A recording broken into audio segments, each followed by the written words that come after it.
Eat Lead: The Return of Matt Hazard was a 2008 game developed by Vicious Cycle Software and published by D3 Publisher, and it released February 28th in 2009. Apologies for the release date mess up. So, what is Eat Lead: The Return of Matt Hazard? It's a third-person, semi-sci-fi pseudo shooter, and it's basically it was the next game in the Matt Hazard game series. And everything that I can say that's good about this game is the graphics are better than I expected them to be. They're not top notch, but they're good for an early 2009 game. The combat mechanics are okay. They're acceptable.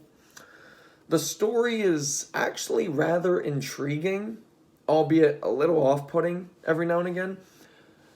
The performances are mostly acceptable. They're not standout at all, really. Otherwise, I can also say the boss fights are pretty immersive. It does try to get your mind moving and get you to figure out how to play and how to take down the boss fights. They're not just shoot 'em ups.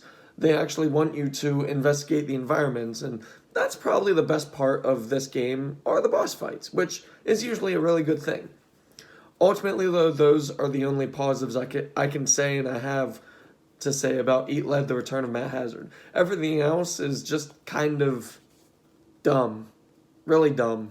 So I can easily simplify this as a synopsis of this is basically what Duke Nukem Forever tried to be a year and a half later. And it's kind of funny because that doesn't make Eat Lead a good game, really. It's not a bad game. It's not a terrible game by any means, but it's just its presentation and its presence is so out there that it actually kind of detracts to the overall game because of that. The dialogue and the writing, they try to mirror and copy Deadpool. And keep in mind, I apologize. Usually I preface at the beginning my history of things. So I must say for Matt Hazard's game series, this is the very first one I've ever even touched. So I don't know anything about Matt Hazard's game series lineup.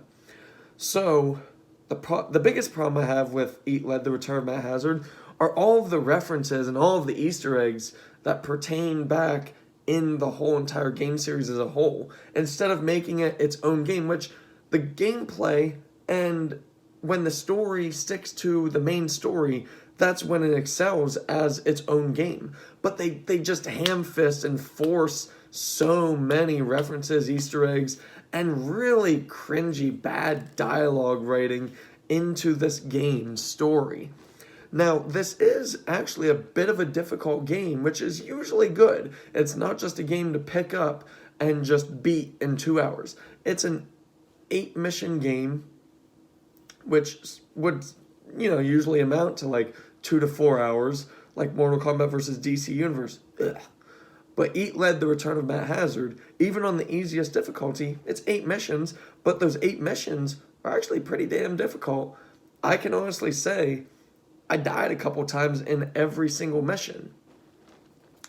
And the story itself, while I like and appreciate the kind of like out there premise of it, like I said, it also detracts to the overall game in that I don't know, it doesn't really know what it wants to be. So the beginning, the prologue, it's kind of like you're an actor. Matt Hazard's a movie actor, but then it's like you're actually shooting people with guns, and then you get the cringy one-liners that are supposed to be funny, they're supposed to be exactly like Deadpool, but it's like you bought Deadpool off of Wish.com minus the red suit.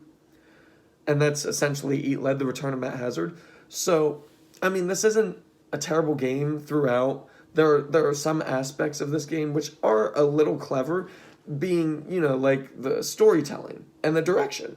I can agree where they were going with this game. I like what they did with the direction and the storytelling. What I didn't like was the writing and the story narrative within the storytelling and the direction. It felt like it was kind of just going from mission to mission, point A to point B, dealing with this kind of enemy, and then this kind of enemy, and then this sniper enemy. And that's another problem. Their diverse gameplay is really kind of like illusion of gameplay, kind of like illusion of choice in some choice-based games. So their diversity in gameplay is the first two missions are just shoot 'em up, third person shoot 'em up, and then the third or fourth mission, I believe, they switch it up to where you shoot 'em up still, but then there are 2 or 3 segments where you have to dodge and cover behind things because snipers are looking to take you down, and one shot and you're dead from them.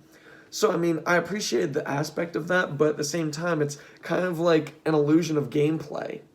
Kind of like they force that in to be able to say, oh, look, it is a different gameplay mechanic, and it's really not, because within the sniper sections, you're still essentially just shooting people up. Like, if you're still shooting them up, which is what you were already doing, then it's not really diverse, other than making the same gameplay more difficult by trying to just use cover a lot more, being forced to use cover. So overall, I'm a little conflicted in this game. It's not going to be a good rating, really, but it's manageable. It's a manageable game for like a rent. You can have fun with it. Don't expect mesmerizing lines, because these one-liners are like some of the worst I've ever heard or read or anything in anything.